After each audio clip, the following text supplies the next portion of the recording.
Bonjour, moi je suis Séverine, je suis responsable du plateau réservation et suivi de dossier et je suis spécialiste de la Grèce continentale. La Grèce, c'est un pays musée.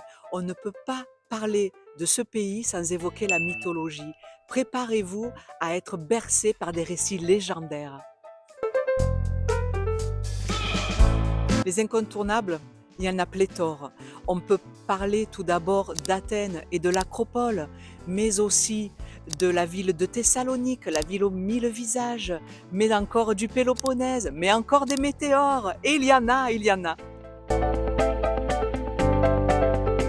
On peut faire un séjour de 15 jours sur la Grèce continentale, c'est une bonne moyenne, mais l'idéal serait quand même de faire en plusieurs fois, peut-être d'abord Athènes et le Péloponnèse, et ensuite Thessalonique et les météores dans le nord. Alors, Nauplie et son histoire séculaire, magnifique ville avec ses ruelles, sa forteresse, mais aussi Olympie et son site archéologique majeur.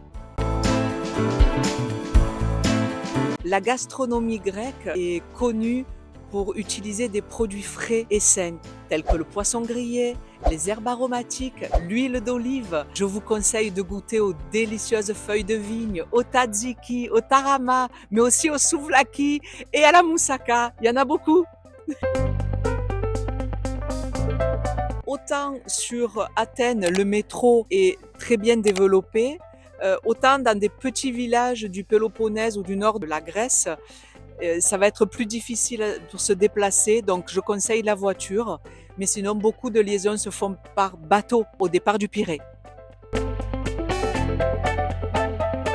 Avec Eliade, vous avez un panel de propositions qui est énorme, du circuit, de l'autotour, du séjour. Donc, n'hésitez pas à faire appel à nous.